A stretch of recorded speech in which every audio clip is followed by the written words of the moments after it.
Okay. We are now streaming live. So welcome to our 7 p.m. workshop, which is a service showcase. We are going to be talking about successful service projects during COVID-19. My name is Elyse. I am a member of the eKiwanis Club. We will also hear from two other clubs or two other presenters from their clubs. So we'll be hearing from Bart Stevens, who will be talking about his projects for the Greater Waterville, Maine Club, and Mark Glisson, who will be talking about Hookset, New Hampshire, and some of the projects that they've done during this time.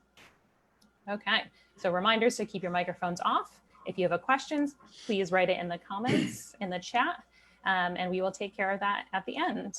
So I've just created a brief little slideshow here that talks about some projects that you should be able to do successfully while social distancing and following all state and federal guidelines. So the first one that I will talk about is the food drive. One of the clubs that I'm a member of, we did a socially distant food drive. So we had all of our members leave food in bags outside their homes. Then two of us went around and collected the bags. We brought them to a local food pantry where they follow their own procedures. So they actually have a big trailer outside that they keep all the food in for, I think, 24 or 48 hours to make sure that there's no contamination or anything. And the other thing, another way to do this project, a food drive, would be to ask your local grocery store if you could set up bins or a table in an area where you can maintain distance from people. Obviously, you want to make sure that you're following all safety requirements in your area. But right now, there's a lot of food insecurity because of COVID-19. A lot of families are really struggling. So food drives are a really great project right now because there's such a high need for food in our areas, and a lot of the pantries are really struggling to keep up with it. Another project, and this was an idea from the Kiwanis Club of Newport, is to collect donations of child-sized face coverings or purchase some as the club, and then donate them to after-school programs or child-specific agencies, because masks and face coverings are going to be something that we see for the foreseeable future. We need to make sure that agencies and programs are well equipped with them. If you think about kids and how they function regularly, they will probably end up needing masks at some point. If you think about, chewing on them or sucking on them, sneezing in them, they're probably going to need extra masks on hand for some of these agencies and programs throughout, their work with kids, because, kids can be a little germy and a little messy, right?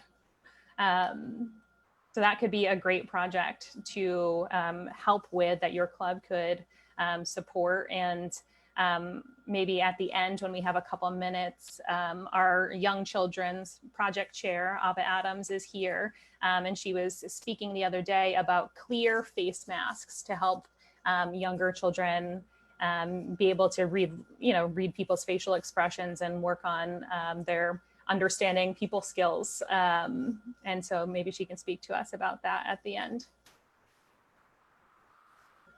Cleanups are something that you could do. Social distance, bring masks, gloves, hand sanitizer. Members can bring their own equipment, such as rakes.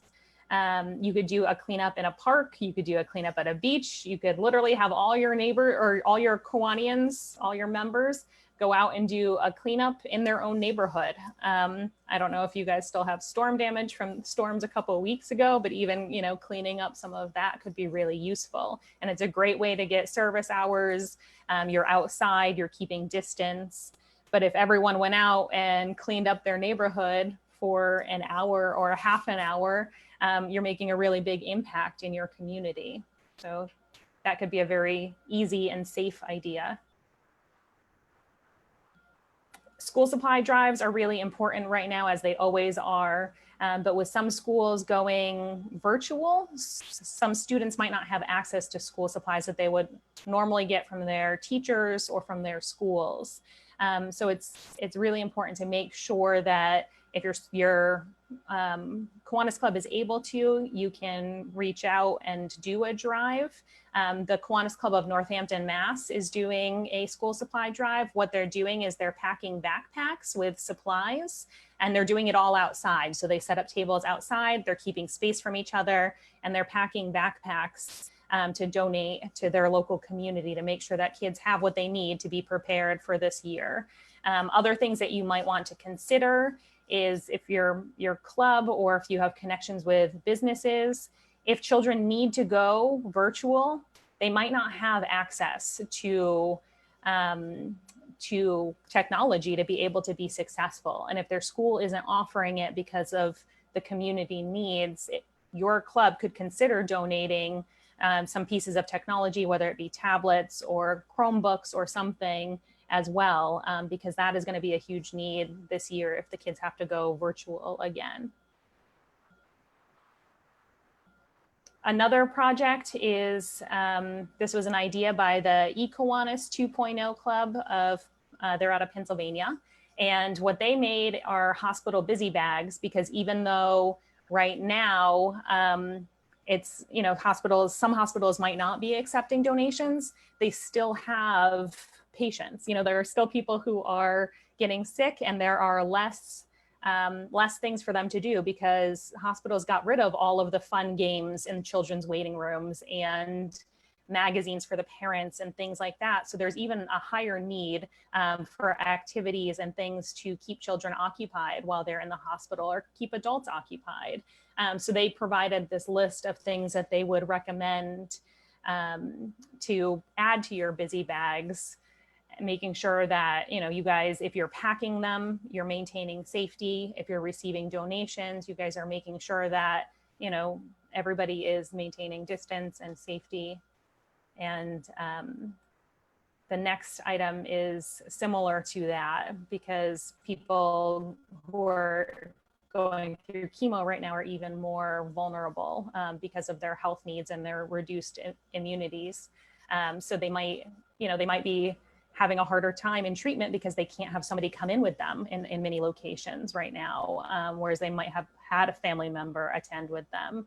So creating some sort of bag, these could be donations that your club receives, or it could be things that your club members donate. If your club members wanted to each sponsor a bag, you could do something like that, and make sure that when you're creating the bags, you're again, you know, following all safety protocols in your area. So maintaining distance, keeping the bags, you know, on their own for a couple of days without people touching them, using gloves, things like that.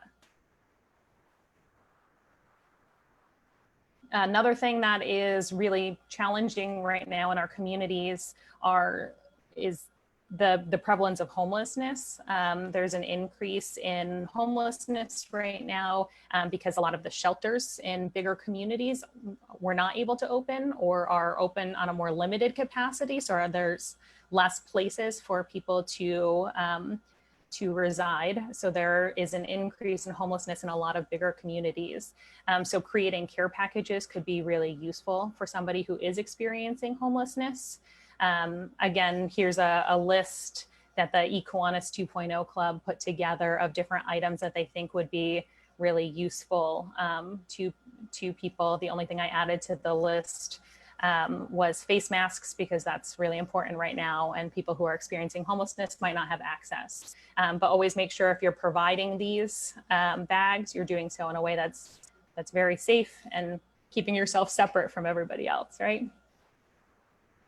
One project that you could do from home and not have to go out in the community is a lot of elementary schools or libraries. They're not having the fun after school activities that children may have experienced in the past. So you could always ask to do either some learning videos, you can do some reading programs via Zoom. Or public access TV, if you have those kinds of systems set up and those kind of partnerships set up.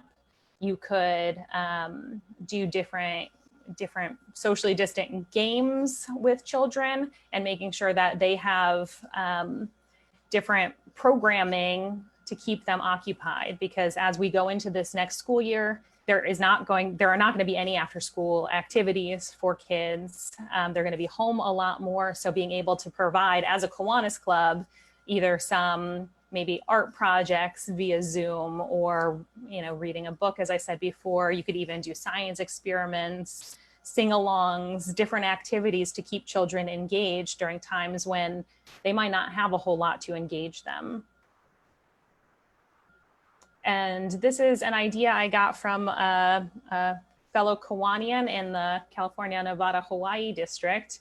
There's an organization called Soul Hope, and Soul Hope provides and creates shoes for children and adults, I believe, in Uganda, because a lot of times if they don't have access to shoes, they might experience what's called jiggers, which is a painful parasite or parasitic infection that can cripple and debilitate people. And a lot of times walking is their only mode of transportation. So what they've started doing is they call them their virtual parties to try and get people making these shoes. And what you would do is you would purchase a kit. The kit is about $115 for, I think you make about 10 shoes with that. And all you're doing is prepping the fabric. You don't have to be a superstar cobbler or a really great seamstress. What you're doing is you're cutting pieces of denim, old jeans, and then you send them the cut pieces, and they turn them into shoes and ship them to Uganda. So you can host that via Zoom. You can distribute everything. They give you all the resources. All you have to do is pay the $115 for the 10 shoe kit, and they give you the patterns and all of those. And so that could be a great project that you guys could do virtually via Zoom. Okay, I am going to stop screen sharing now and ask that Bart Stevenson comes on and talks about the program that the Greater Waterville Main Club did. Okay, thanks, Elyse. That was quite a list you had there. I was waiting for mine to pop up on there, and you were going to save me the trouble here. But that's sorry. Good. Good evening, everyone. Thanks for taking time out of your schedules for this to sit in this evening. Beautiful summer evening here in Maine, for sure. The Kiwanis Club of Greater Waterville is a small club. It's only 16 members, and we're very much a hands-on service club. We do not put a lot of effort into fundraising at all, but we like to be out in the communities that we serve, actually hands-on with everybody out there. So when everything started happening and coming to a head back in March, we sort of fell apart. Nothing was happening in March, nothing was happening in April. And then we're like, wait a minute, this is not what we're used to. If this is what the new normal is going to be, then how are we going to provide a service to our communities? So we took a hint from one of our members. One of our members is a pre-K teacher.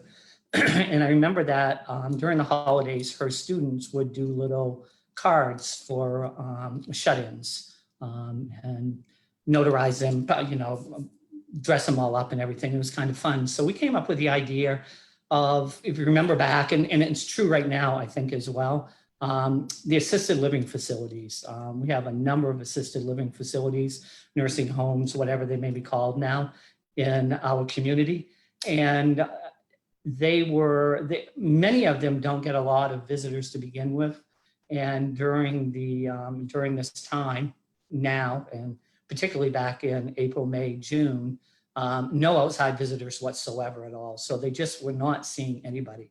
So we chose that group to focus our service project effort on.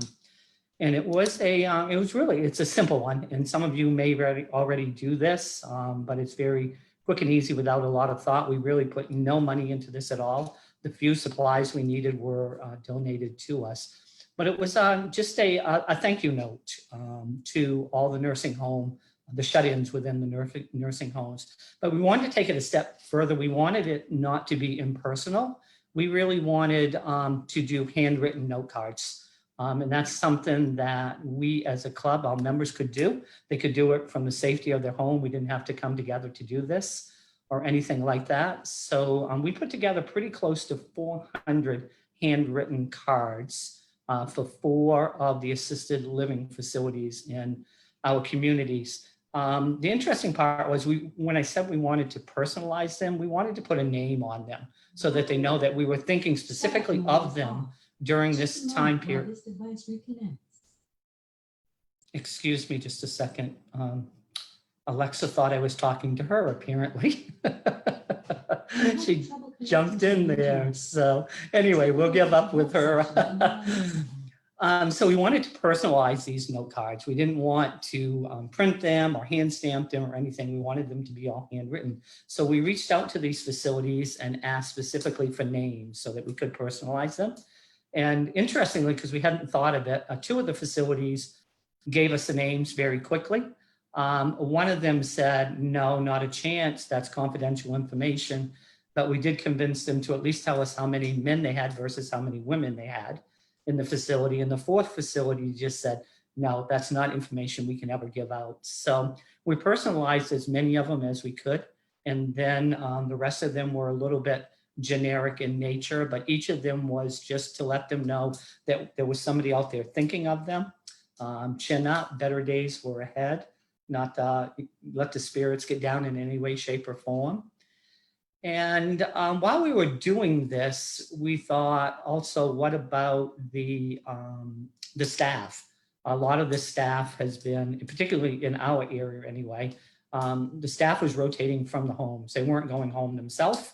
They were spending nights in the facilities as well. So what could we do for them?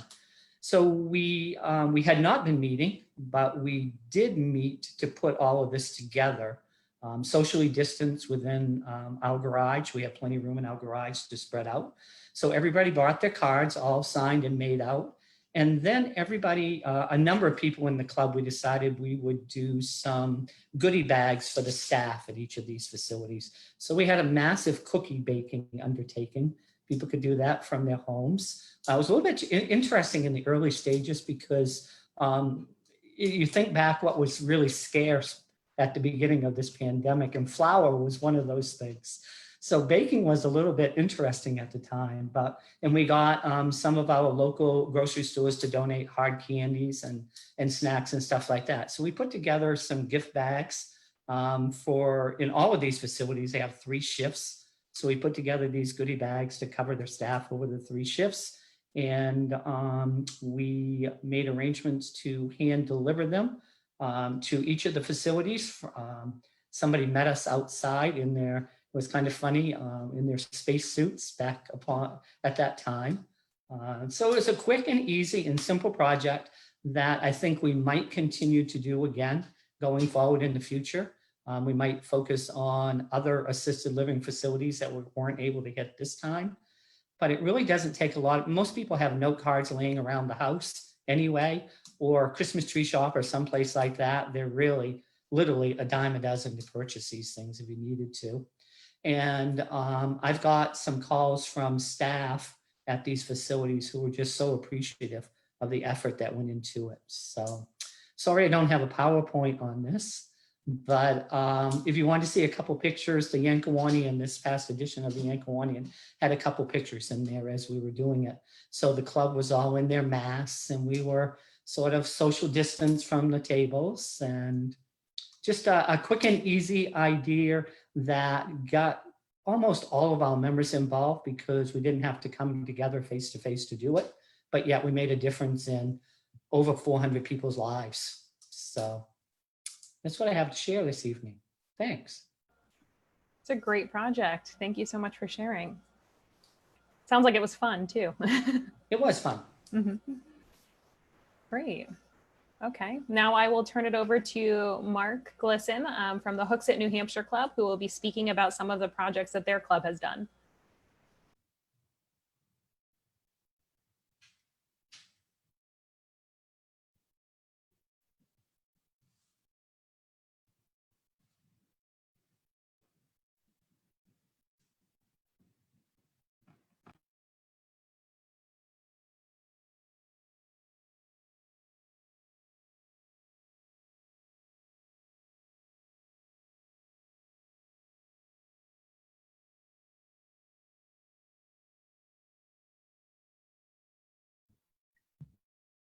Can you all hear me now? We can hear you now, yes. Great. Yeah, okay. Can you all see the screen? Yes. Great, cool. So thank you all for your attention and interest in what we have to share here. Sandra Mack is the president of the Hooksett Kiwanis Club. Unfortunately, she couldn't be here with us tonight, so she sends her apologies, and I'm here on her behalf. So I may not be the most eloquent compared with her, but I certainly will give it my best. And she'll also would have had a lot more details, but again, I'll see what I can do to make up for that. How does that sound? Okay, so again, can you see my screen okay? Yes, we can. Great. So yeah, we, like many of you, were presented with the challenge of finding out what we can do to contribute to the community, especially in the time of social distancing and the inability to meet in person. So we came up with different methods to reach out to the community in the time of need. We start with donations to medical centers.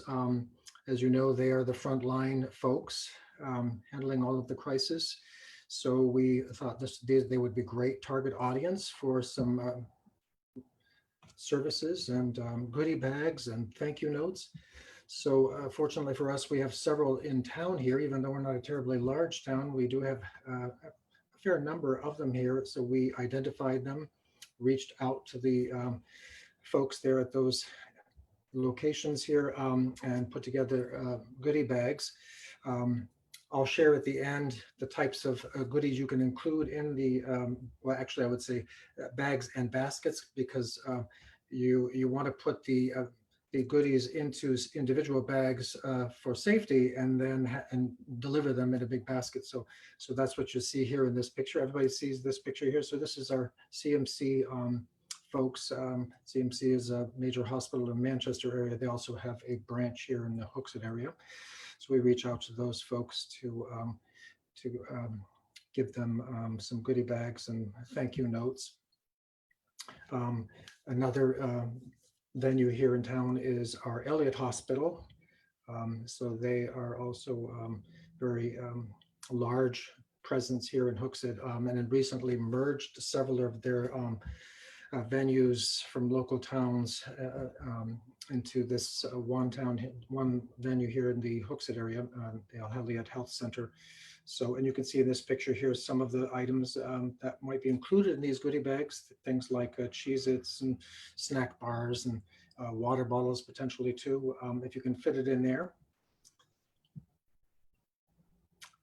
Here is an urgent care facility here, Clear Choice MD. I don't know if you guys have those in your area.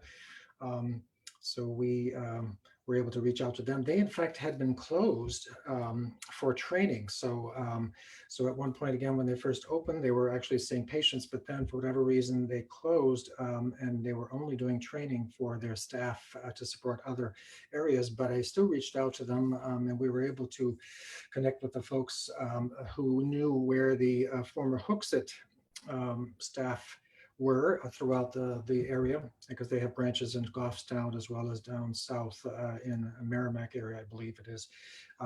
So we were able to identify those folks, and the contact person said they would be happy to share the goodie bags with the Hookset staff as well as the staff working there. So that was a great place to do that. We also have a satellite club. We sponsor a club, and it's a London Dairy Kiwanis Club, and the Parkland Medical Center is down in that area. So we also reached out to them and provided goodie bags for them and baskets full of those goodies. Daycares, as probably in your areas, were still open, or at least some of them were open for the essential workers. So it was a great idea to reach out to them. We have several daycare facilities that were given permission to remain open. So that's what you see here, daycare centers that were open, providing daycare for the essential workers. So again, some examples of goodie bags here for the folks there. Here's a daycare center, the University Heights Learning Center. And some of these folks, it's interesting. They were so appreciative. They wanted to take their own pictures where if they couldn't get a picture with us, take their own picture of the baskets and with the featuring maybe some background in their facility. So you can see the tree of knowledge here. Learning the merry-go-round is very cute. Donations to first responders, obviously they're a very good target audience too, for sure. And you obviously in your areas have first responders. So we thought, well, since we have a big police and fire facility, safety and security center here in Hookset, we reached out to them and were able to deliver goodie bags to them. Oh, and I should mention too that we were very appreciative of Barrett Insurance. They're a local business here in town. We were able to use their facility to put together all these goodie bags. Basically, the members were asked to provide thank you cards. We're able to drop goods off, for instance, too, at this place in their foyer. So that way they were able to maintain social distancing and keep things safe and secure.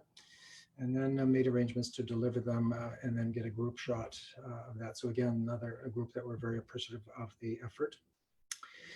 We also have the good fortune of a couple of service projects. So we operate both a food pantry and a kids closet. Those operations were kept very busy throughout the crisis, including obviously donations coming to them. I know the food pantry had done some training, took advantage of training time to train new volunteers. So they were able to do that as well as get donations. As you can see too, they were able to do a fund drive. We have the good fortune also of sponsoring a Boy Scout group here in town. And we partnered with them to raise some money for the food pantry with their efforts. And then as you can see here in this image here, the kids closet. So lots of goods in there. Available for families. So again, all choreographed and maintained with, quarantining items that are donated and then shared and given to those in need very carefully under good protocols that were in place. And then other donations coming along here, we see the YMCA of the Londonderry area there. We contributed towards home activity bags to keep the kids busy and active.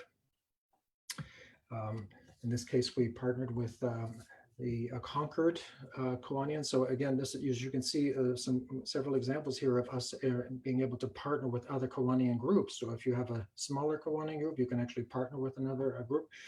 I can't say that we are a small group, though we are over 100 members. Not that I want to brag, but we are doing pretty well here, but we still managed to partner with others, and we're only too happy to be able to do that. In this case, we partnered with the Concord Kiwanis group here, donating to a chaplain emergency relief fund.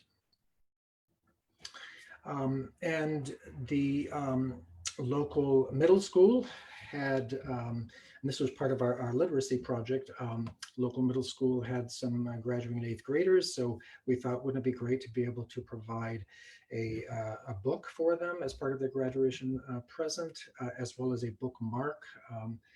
As you can see here, the bookmark appears the front and then the back here.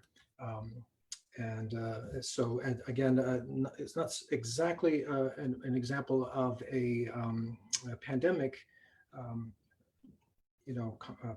initiative. It was more of a part of our literacy initiative, but still it was the way we had to choreograph it and bring it to being, given the pandemic, still made it part of that initiative. So we're happy to be able to do that.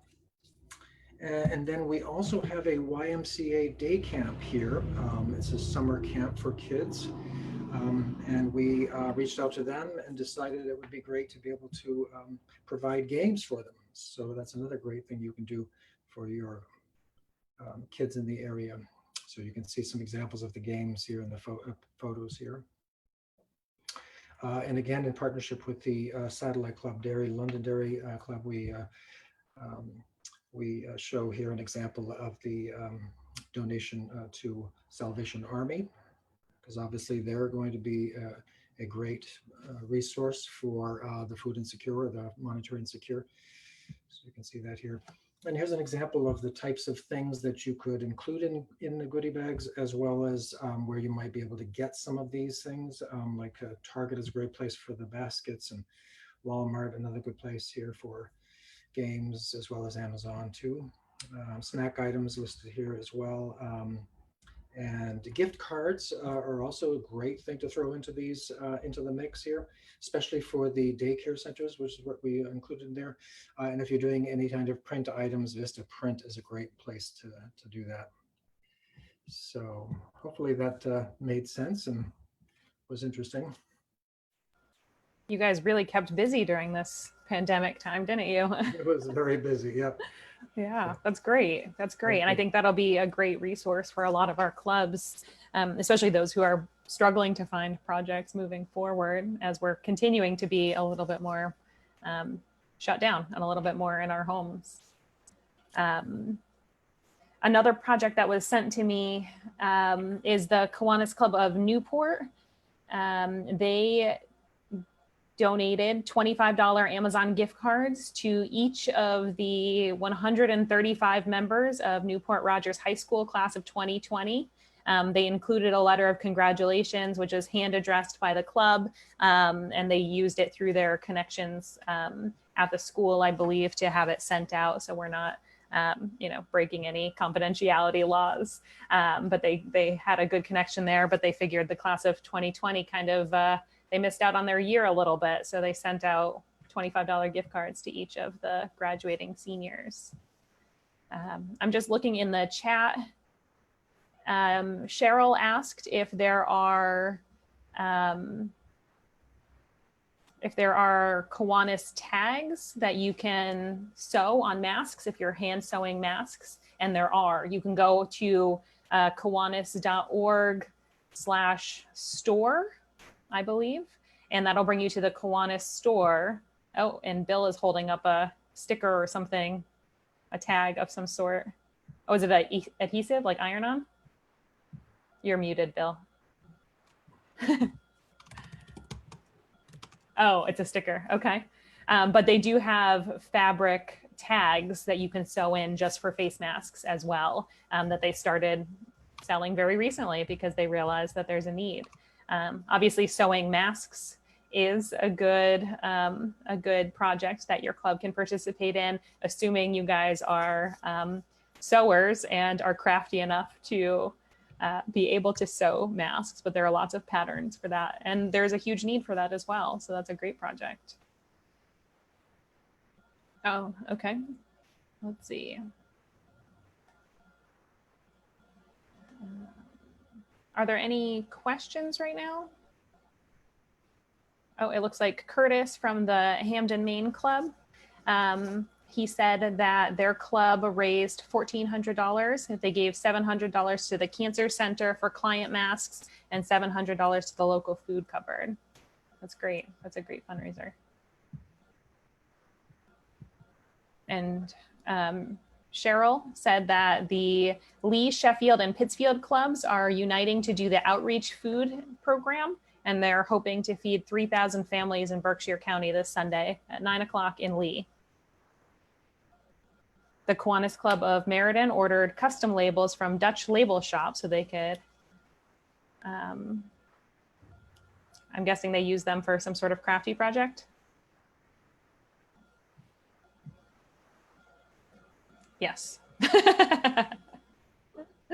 And for everybody in the chat who asked that I send you the lists, I'll send you all the whole PowerPoint, including Mark and Bart's pieces. So it'll all be together and you'll have all the information from all of those projects. Brian, do you want to talk more about that? Sure. I'll just say really quickly, we ordered custom labels a few years ago. We had been using the ones from Kiwanis International, and we wanted to be able to add our website since a lot of the work we were doing was going to kids who were local. So we ordered, it was a fairly reasonable price, and you could add your own custom logo. So we did the logo that has the Kiwanis seal, Kiwanis, and then our name underneath it. And we recently appropriated a couple $100s to purchase fabric to make masks for kids. And then some of our members who are talented in that, which I am by no means skilled in doing so, are able to make the kids masks, and we still had some of the labels left over. So we are able to put a Kiwanis touch on them when we distribute them. Great. Kathy Eller, do you mind speaking to your comment about the incentives to donate to the food bank? Sure. Two of our members are quite elderly and they don't really want to participate right now. They don't participate in our meetings because they're not that familiar with computers. But they decided they really didn't need their incentive checks that were sent to them.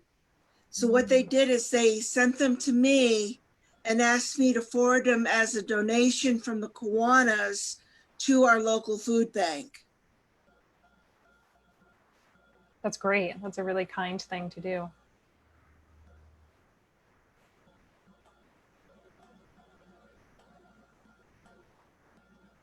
I am corrected, or I stand corrected. The Kiwanis Store, oh, it keeps scrolling away from me. Store.kiwanis.org, is that what I saw? Yes. Thank you, Dawn, for correcting me. It is store.kiwanis.org. And you can order the labels there. Any other questions or thoughts about this? Any other ideas for service projects that may be happening in your communities? Oh, Ava, did you want to just tell us briefly about the clear face masks that you were showing? Hi, everyone.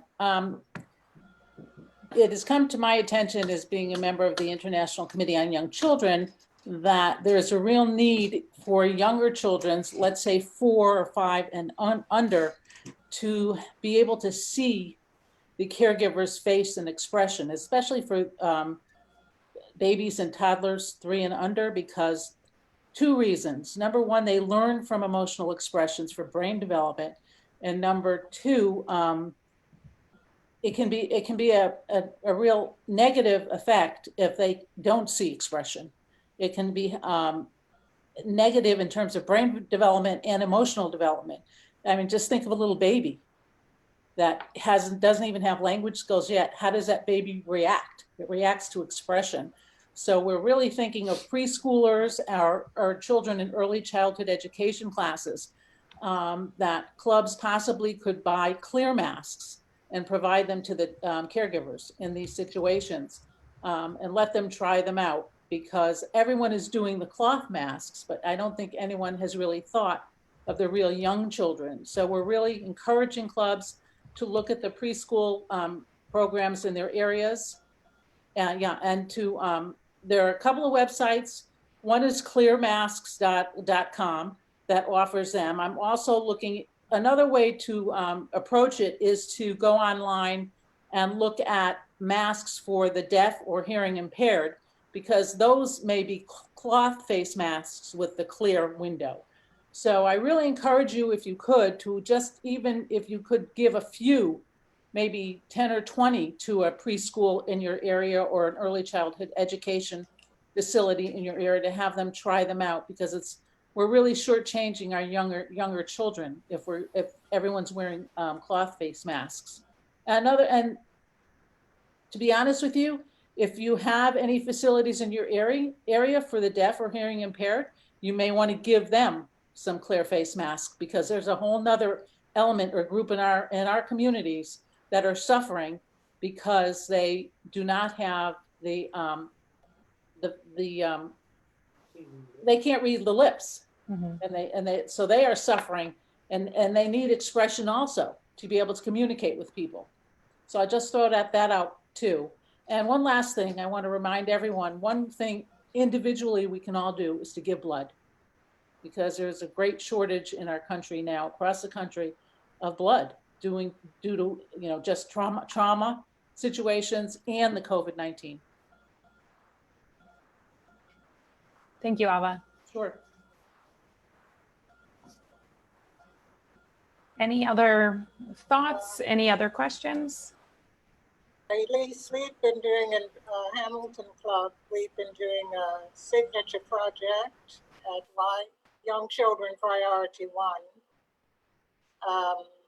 ever since the lockdown, delivering food and groceries, and they've been very grateful for that. So I just wanted to let you know we are doing our part here. That's great. Yeah, thank you so much for sharing. It is really important, and a lot of our communities are really struggling right now. So really, I guess to sum it all up, here are some ideas. We provided you with a bunch that hopefully your individual clubs can participate in, but everything that you can do is really helpful right now. So thank you guys for everything that you're doing on an ongoing basis. And thank you to our presenters, to Bart and Mark, if we could have a round of applause for them. And that will conclude our workshop for this session. I will send out the PowerPoint within the next, probably the next 24 hours to everybody with all the information from all of the different ideas that were shared. And stick around. We have an 8 o'clock workshop on district and international initiatives, which is going to be talking about the Kiwanis Foundation of New England and our Kiwanis International Service Partners. So thank you all for attending. We really appreciate it, and stick around if you want, or pop back in about 15 minutes.